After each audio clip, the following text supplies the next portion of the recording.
చేసుకుంటే నీ దిక్కుమాలిన ప్రభుత్వం వచ్చినాక నీ మాటలు నమ్మి కొంపల నుంచి 500 మంది కొంప ఉసురు తీసుకున్నావు, వాళ్ళ కొంప కొల్లేరు చేసినావు. 500 మంది అన్నదాతలు ఆత్మహత్య చేసుకుంటే ముఖ్యమంత్రి గారు అందాల పోటీలో బిజీగా ఉన్నాడు, రివ్యూ చేసే టైం లేదు. కల్లాల వడ్లు అట్లే ఉన్నాయి, కొనటోడు లేడు, కాంట పెట్టేటోడు లేడు, పట్టించుకున్నోడు లేడు. ఇప్పటికే అమ్మిన కాడికి పాపం మిల్లర్లకు అమ్ముకున్నారు, ఇప్పటికే 40-50% అమ్ముకున్నారు. ఆడనో ఈడనో 10% 20% కొన్నారు, కానీ దాన్ని పట్టించుకున్నోడు లేడు. వానలు పడుతున్నాయి, కళ్ళాలల్లా వడ్లు కొట్టుకుపోయే పరిస్థితున్నది.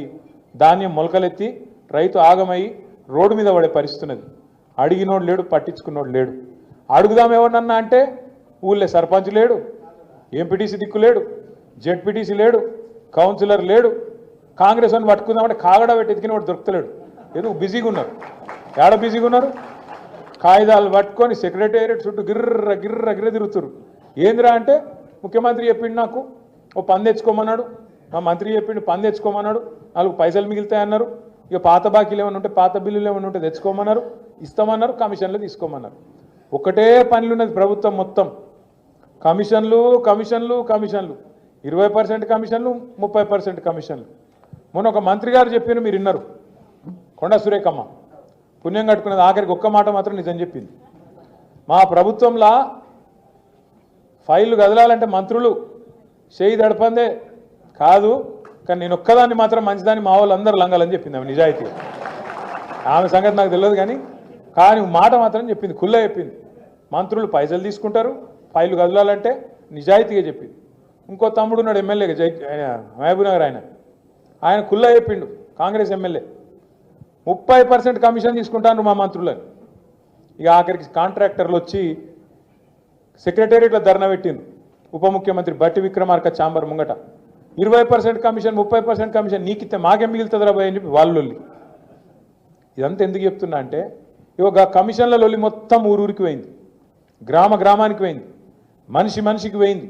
వీళ్ళంతా కుంభకోణాలు ఎంత దోపిడీ చేస్తున్నారో ఈ 16-17 నెలలనే బిల్డర్లను, కాంట్రాక్టర్లను, ఆఖరికి చిన్న చిన్న నాయకులను ఎవ్వని వదలకుండా తాట తీస్తున్నారు, కమిషన్లు తింటున్నారు అనే మాట తెలిసినాక మరి పబ్లిక్ మైండ్ డైవర్ట్ చేయాలి కదా.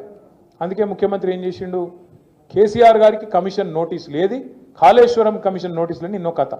ఇక అది రాగానే మిగతాన్ని మరుగున పడతాయి. కేసీఆర్ అంటే మొన్న ఎట్లుంటుందో వరంగల్ చూసిరు కదా, మీరు చూసిరు, వచ్చిరు అందరూ. కేసీఆర్ కదిలితే మొత్తం మళ్ళీ తెలంగాణ సమాజం అంతా అక్కడికి వచ్చి, వరంగల్కి వచ్చి చరిత్రలో చూడని ఒక అద్భుతమైన మీటింగ్ అద్భుతంగా విజయవంతం చేసినందుకు నిర్మల్ జిల్లా నాయకులకు, నిర్మల్ తాలూకా నాయకులకు కూడా మనస్ఫూర్తిగా ధన్యవాదాలు చెప్తున్నాను.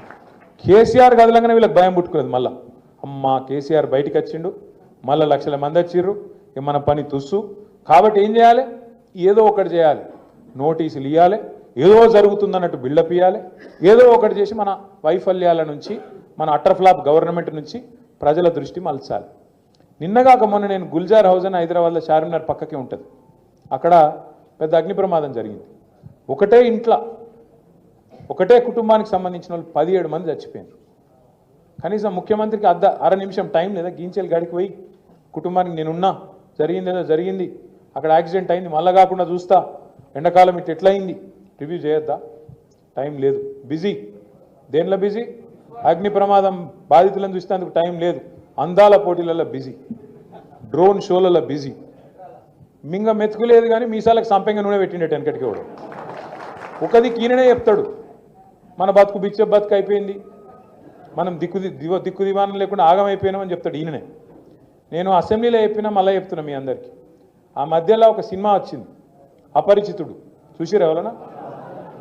అలా ఇద్దరు ఉంటారు, ఒకటే మనుషులు ఇద్దరు ఉంటారు అన్నాడు. వాడు ఇటు చూస్తే ఒక తిరుగుంటాడు, అటు చూస్తే ఒక తిరుగుంటాడు.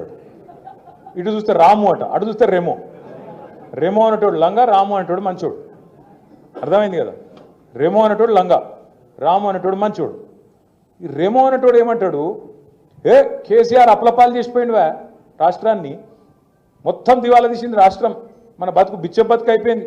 ఇక నేనైతే నన్ను పోతే ఢిల్లీలో దొంగను చూసినట్టే చూస్తుండ్రు, దొంగ లెక్కనే చూస్తారు కదా, దొంగను చూసినట్టే చూస్తుండ్రు నన్ను. ఎవరైనా అపాయింట్మెంట్ అడిగితే వీడు చెప్పులు ఎత్తుకపోతాడేమో అని చెప్పి అపాయింట్మెంట్ కూడా ఇస్తలేరు అని రెమో అంటాడు. ఏది నాకు అప్పే ఉడతలేదు అని రెమో.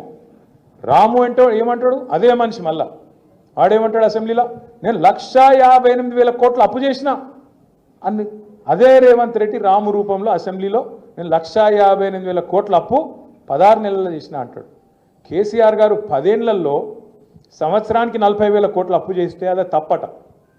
కానీ రేవంత్ రెడ్డి గారు సంవత్సరంలో 1,60,000 కోట్ల అప్పు చేస్తే అది తప్పు కాదట.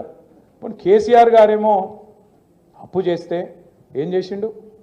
73,000 కోట్ల రూపాయలు